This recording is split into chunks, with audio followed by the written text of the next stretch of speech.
Bonjour et bienvenue à cette cinquième retraite, cinquième partie, mercredi matin. C'est le cinquième entretien. L'icône qui nous suit depuis le début, c'est Jean qui repose son oreille sur le cœur de Jésus.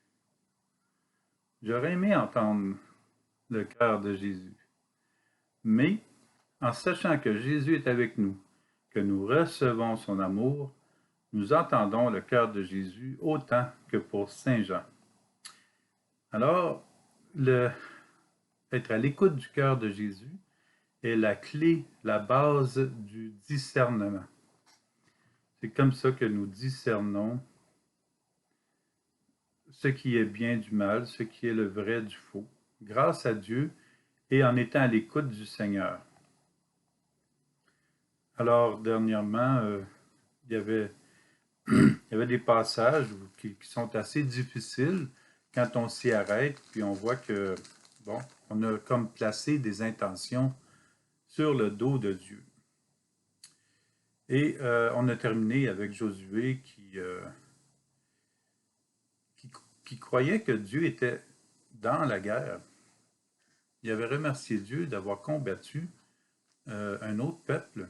Alors ça, c'est très important pour le discernement de savoir repérer ces passages où c'est davantage l'être humain qui est content d'avoir détruit un peuple et non pas Dieu. Dieu ne peut pas être dans une guerre sainte. Le mot guerre et le mot sainteté ne vont pas ensemble. Alors, continuons. Lisons ceci. Jésus se met à faire de vifs reproches aux villes où avaient lieu la plupart de ces miracles, parce qu'elles ne se sont pas converties. Matthieu, chapitre 11, verset 20.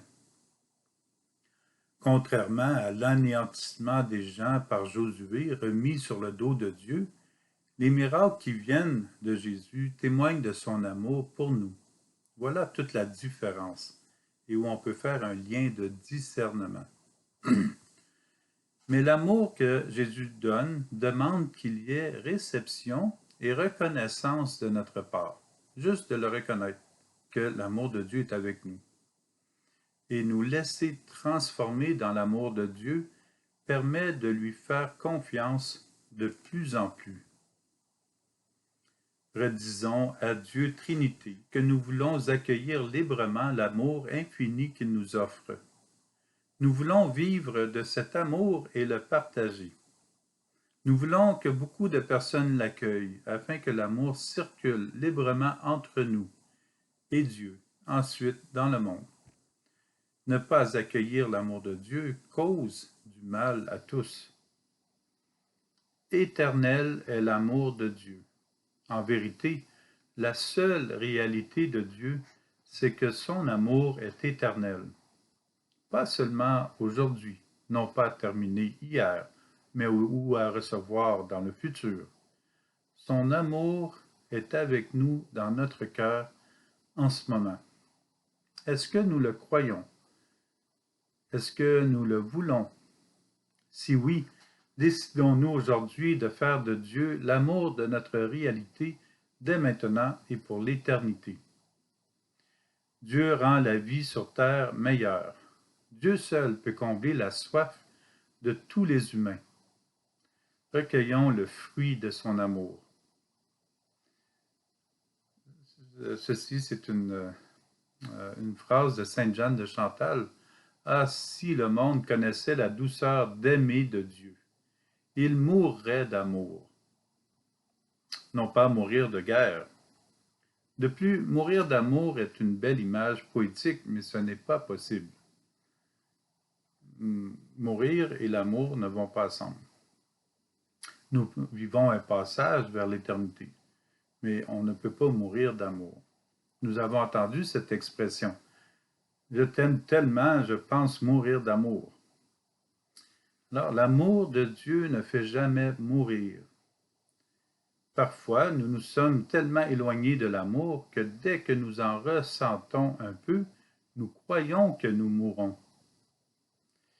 mais l'amour ne transmet que la vie à chaque instant. L'amour est vie. Jésus le confirme. Je suis la vie. Jean chapitre 14, verset 6. Remettons à Dieu Trinité tout ce que nous entendons, disons et voyons, ce qui éloigne de son alliance, de son amour, de sa tendresse, de ses appels, de sa sagesse, ainsi de suite. Et vivons notre vie par et grâce à l'amour de Dieu. De fait, quand on ressent, cette expression-là est intéressante quand on dit je pense mourir d'amour. On sait ce que ça veut dire. En fait, c'est que j'ai tellement d'amour, j'en reçois tellement d'un coup que comment je fais pour continuer à vivre? C'est tellement intense. Alors, l'idée dans ça, c'est que dès que c'est intense comme ça, demandons au Seigneur de guérir tout ce qu'il veut en nous à ce moment-là. Et demandons aussi au Seigneur de débloquer tout ce qu'il veut à ce moment-là. Et ça va se replacer. Et on va devenir encore plus libre. Alors, c'est ça, hein, des fois, juste je pense mourir d'amour, dès qu'on a cette phrase-là, dès qu'on sent qu'on a tellement d'amour, qu'on en reçoit tellement, ben, c'est de permettre au Seigneur de venir faire du nettoyage, de venir nous guérir, nous purifier et nous sanctifier. Alors, c'est encore un moyen de discernement qui nous aide à faire un pas en avant, faire un pas de plus. Bon, il y avait quelques images erronées sur Dieu pendant la semaine, jusqu'ici, parce que la retraite est vraiment sur le discernement. Voici une autre image erronée de Dieu. La malédiction du Seigneur est sur la maison du méchant, mais il bénit la demeure du juste. Proverbe chapitre 3, verset 33. Oh là là là là là là.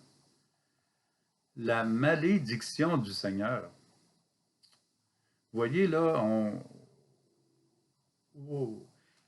souvent on va lire ces phrases-là, puis on va dire, bon, ok, on passe par-dessus, mais en réalité, on ne peut pas dire la malédiction du Seigneur.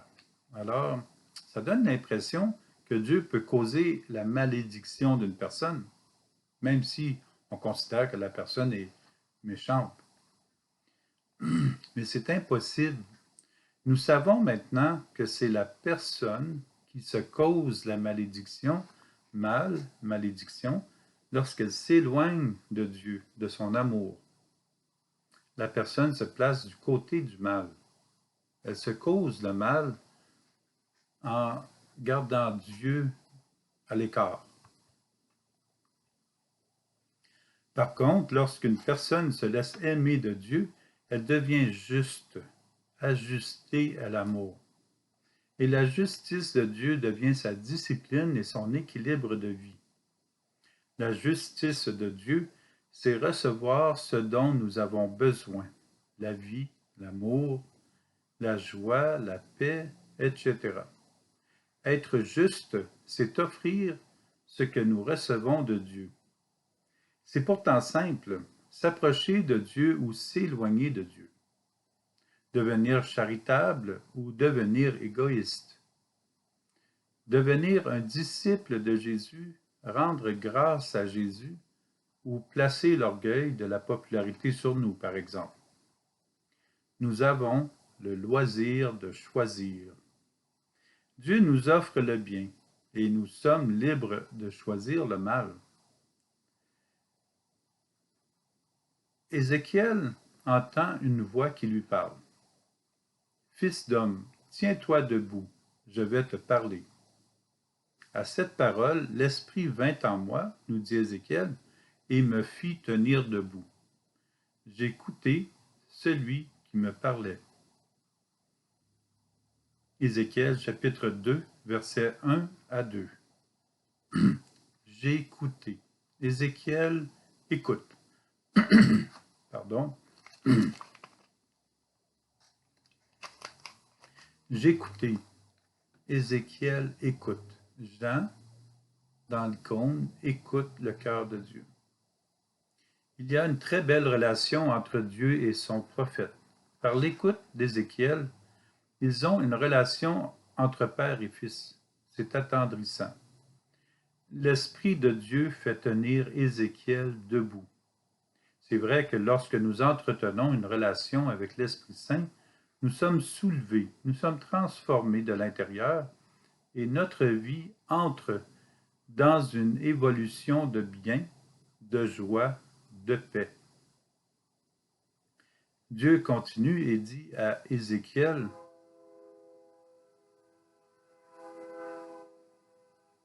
on va attendre que le train passe, peut-être que vous ne l'entendez pas tant que ça.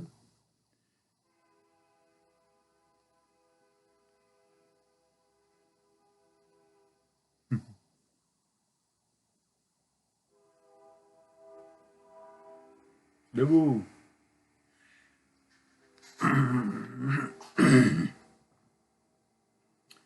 Dieu dit à Ézéchiel, Fils d'homme, je t'envoie vers les fils d'Israël, vers une nation rebelle qui s'est révoltée contre moi. Jusqu'à ce jour, eux et leurs pères se sont soulevés contre moi. Les fils ont le visage dur, le cœur obstiné. C'est à eux que je t'envoie, Ézéchiel, chapitre 2, versets 3, 4. Dieu voit tout. Il sait que le peuple d'Israël est rebelle à son amour. Il envoie le prophète Ézéchiel leur parler en son nom pour que ce peuple change de voie, qu'il se convertisse. Une relation avec Dieu nous engage et nous permet d'être dans la même mission. Il envoie son prophète devant une nation rebelle. Ce n'est pas l'idéal pour une personne, mais parfois il faut passer par là. Et avec la confiance qu'il y a entre Dieu et lui, il ressent qu'il peut aller en mission dans cette nation de fils au visage dur, au cœur obstiné.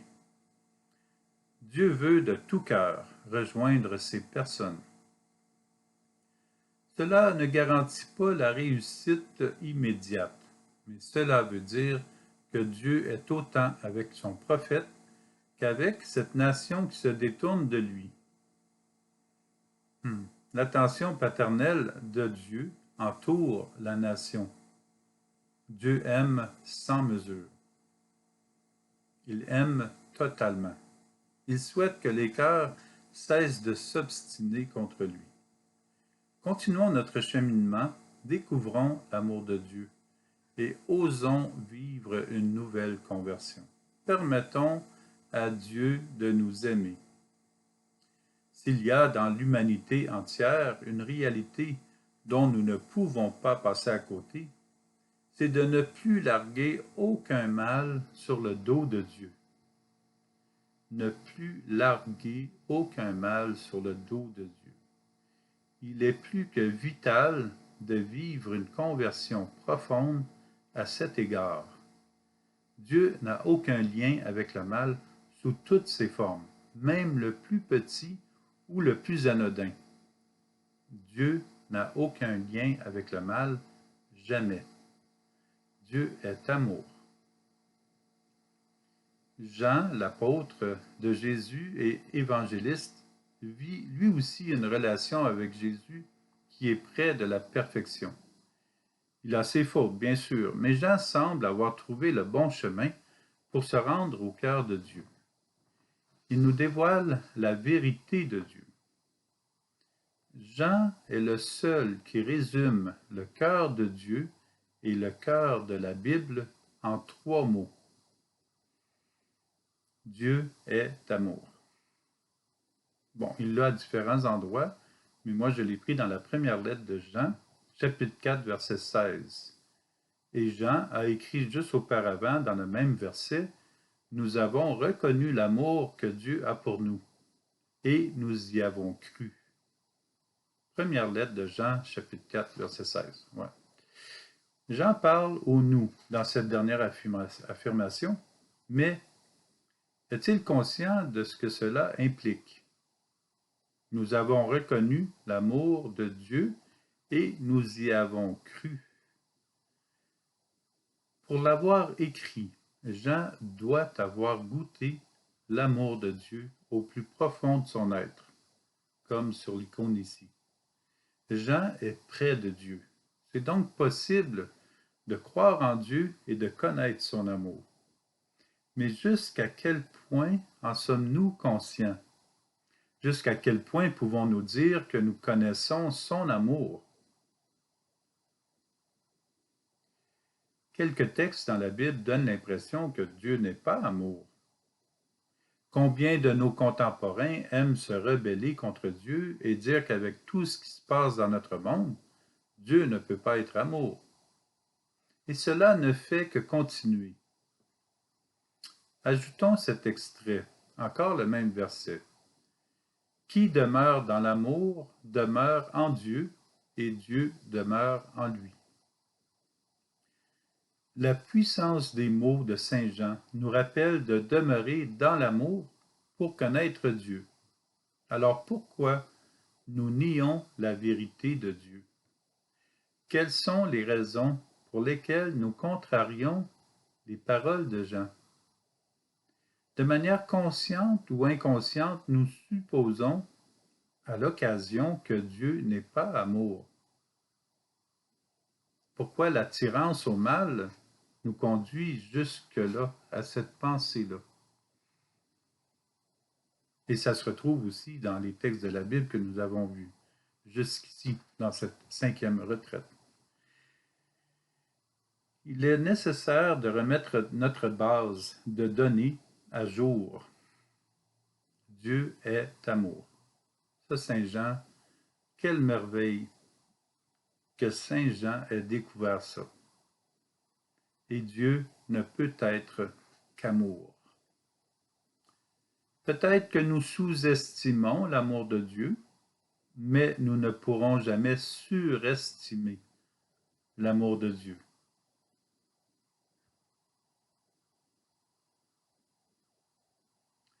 Peut-être que nous sous-estimons l'amour de Dieu, mais nous pouvons toujours surestimer l'amour de Dieu. Voilà. Oh, j'ai une petite erreur dans mon texte. Mais nous pouvons toujours surestimer l'amour de Dieu. Oui, parce qu'il y en a toujours plus qu'on pense. Nous ne pourrons jamais surestimer. Ouais. Bon, on pourrait dire nous ne pourrons jamais surestimer l'amour de Dieu aussi, en voulant dire que c'est toujours à la limite. Lorsque nous réalisons l'histoire, il y a eu des injustices, des gestes irréparables. Joseph, par exemple, était aimé de son père, Jacob. Ses frères ne le supportaient pas. Ils ont décidé de l'éliminer. Puis, au dernier moment, ils ont pensé ne pas le faire, mourir, et ils l'ont vendu. Ils le vendent pour 20 pièces d'argent aux Ismaélites, et ceux-ci l'amènent en Égypte. Genèse, chapitre 37, verset 28. Parfois, nous avons développé des moyens pour nous débarrasser de personnes qui nous gênent, parfois sans réfléchir. Vérifions notre cœur pour voir si nous repoussons des personnes. Prions pour les personnes qui sont repoussées, puis abandonnées, qui sont seules et oubliées. Jésus lui-même est repoussé, il le sait. Il nous dit, quand arrive le moment de la vendange, il envoie ses serviteurs auprès des vignerons pour se faire remettre le produit de la vigne. Matthieu, chapitre 21, verset 34. Mais les travailleurs veulent garder la vigne. Comme il est écrit, les vignerons se saisirent des serviteurs, frappèrent l'un, tuèrent l'autre, lapidèrent le troisième. De nouveau, le propriétaire envoya d'autres serviteurs, plus nombreux que les premiers, mais on les traita de la même façon. Puis le vigneron envoie son fils. Ils respecteront mon fils. Mais voyant le fils, les vignerons se dirent entre eux, voici l'héritier, venez, tuons-le, nous aurons son héritage. Ils se saisirent de lui, le jetèrent hors de la vigne et le tuèrent. Matthieu, chapitre 21, versets 35 à 39. Les ouvriers pensent que le propriétaire est parti au loin et qu'il ne reviendra pas. Cela fait longtemps qu'ils ne l'ont pas vu. Est-il encore vivant? Cela nous fait penser à Dieu. Parfois, nous pensons que Dieu n'est pas là. Beaucoup de personnes ne le cherchent pas. Elles s'éloignent et en viennent à oublier les recommandations de Jésus.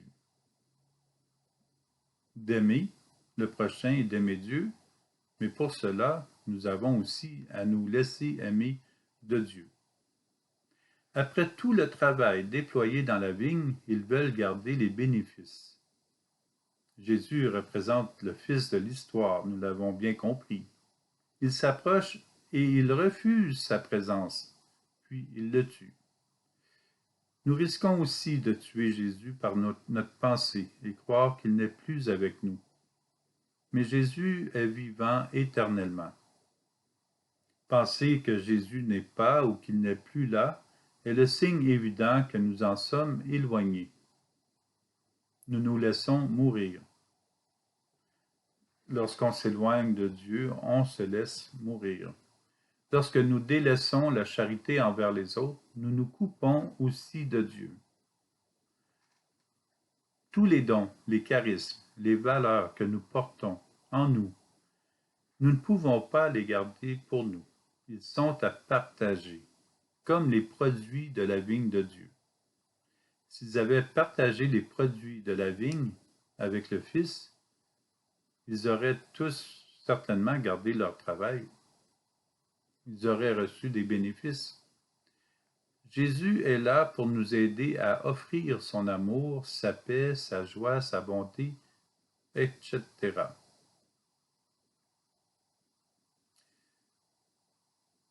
Continuons avec ce passage.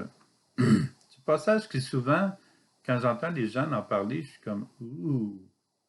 Dieu corrige tous ceux qui l'accueillent comme ses fils. Hébreux, chapitre 12, verset 6. Souvent, la correction, on l'a vu, un petit peu plus sévère que l'amour de Dieu. Puis, parfois, les gens m'en parlent, oui, mais Dieu corrige. Oui, sauf qu'il corrige avec l'amour. Dieu corrige les personnes qu'il reconnaît comme sa famille. Donc, il y a des différences dans la manière de comprendre une correction. La correction ou la punition est une réprimande de quelque chose que nous n'avons pas fait de bien. Cependant, la correction ne doit pas blesser l'autre personne. Lors de la correction d'un travail, d'un examen, c'est une personne qui réajuste notre manière de comprendre pour un meilleur rendement. Cela nous valorise lorsque c'est réalisé dans la charité et le respect. Un autre sens à la correction, c'est d'aider une personne à mieux vivre, à mieux aimer. Aider une personne de façon honnête, juste et vraie, avec beaucoup de douceur et de délicatesse, améliore sa relation avec Jésus. C'est certain que si c'est Dieu qui corrige, ce sera dans l'amour et le respect de la personne. La correction de Dieu ne cause pas de mal. Dans le prochain passage, des personnes auront besoin d'une correction fraternelle. Il y en aurait besoin. Quand ils disent de Jésus, n'est-il pas le charpentier, le fils de Marie et le frère de Jacques, de José, de Simon et de Jude? Ses sœurs ne sont-elles pas ici chez nous? Et ils sont profondément choqués à son sujet. Bon, on voit que ça ne va pas si bien. Marc chapitre 6, verset 3. Jésus vient de réaliser une guérison le jour du sabbat. Ils ne l'avaient pas saisi, ils ne l'avaient pas compris.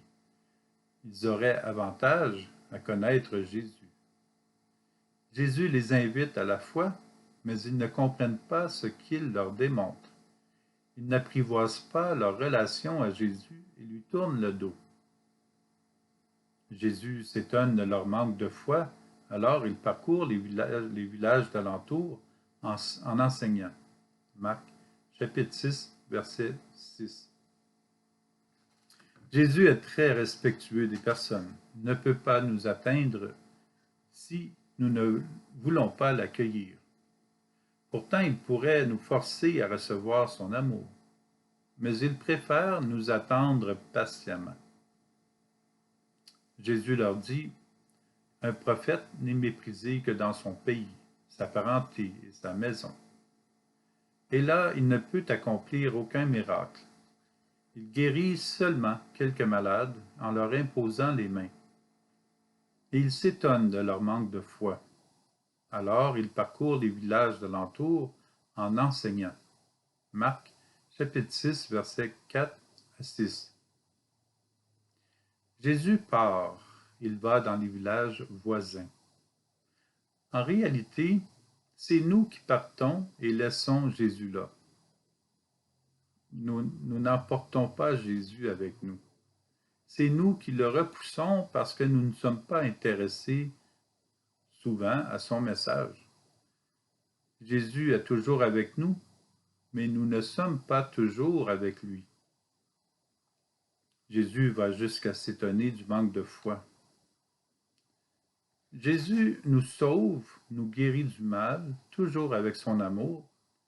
Jésus nous montre l'unique chemin dont il vaut la joie de nous y embarquer si nous le voulons. Alors, c'est toujours dans le discernement, il y a cette partie à la fin que je trouve intéressante, qu'on peut revenir brièvement dessus, c'est que pour ce qui est de Dieu qui nous aime, ça c'est clair à 100%. Ça, Dieu ne manque jamais à son amour. Il est totalement amour à 100%. C'est toujours nous qui avons le choix de l'accueillir ou non. Et quand les personnes ne savent pas qu'elles sont aimées de Dieu, ben, elles ne savent même pas c'est qui. Elles ne connaissent pas le berger. Et elles cherchent. Puis souvent, on va dire, ben, cette personne-là n'est pas à l'église, elle fait toutes sortes de choses, mais elle n'est pas là. Mais au lieu de penser cela ou de dire cela, quels seraient les moyens, les paroles, les gestes qui feraient que cette personne-là pourrait s'approcher de Jésus et se laisser aimer de lui? Surtout si on lui dit, permets à l'amour de t'aimer, permets à Dieu de t'aimer. Alors là, on lui donnerait beaucoup d'occasions et on lui dirait, tu sais, souvent la personne, on va lui dire ça, puis elle va dire, ouais, mais j'essaye, puis on dirait que ça ne fonctionne pas. L'idée, c'est pas d'essayer, l'idée, c'est d'accueillir et de reconnaître l'amour de Dieu. Alors, on n'a pas à chercher davantage ou à le ressentir, on a juste à le reconnaître, que l'amour est là. Et là, la personne, elle commence à découvrir la joie, la paix, l'amour en elle.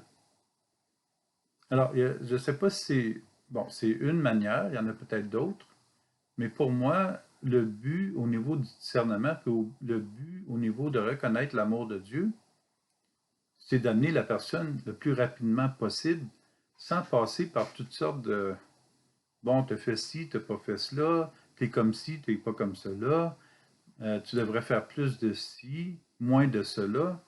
Non, aller directement au but et inviter la personne à se laisser aimer dans la charité, dans le respect et lui permettre le temps qu'elle a besoin pour y arriver. Alors, c'est de trouver une manière de dire l'amour de Dieu tout en respectant la limite et les possibilités de la personne. Alors ça, c'est une réflexion que je vous laisse ce matin et de voir comment on peut y aller simplement avec la personne et lui permettre le temps qu'elle a besoin pour se laisser aimer de Dieu. Alors, que l'amour de Dieu passe de notre cœur au cœur de toutes les personnes dans l'humanité. Et en ce moment, l'amour de Dieu vient de passer. Alors, à cet après-midi, mercredi après-midi, pour le 6e entretien, au revoir!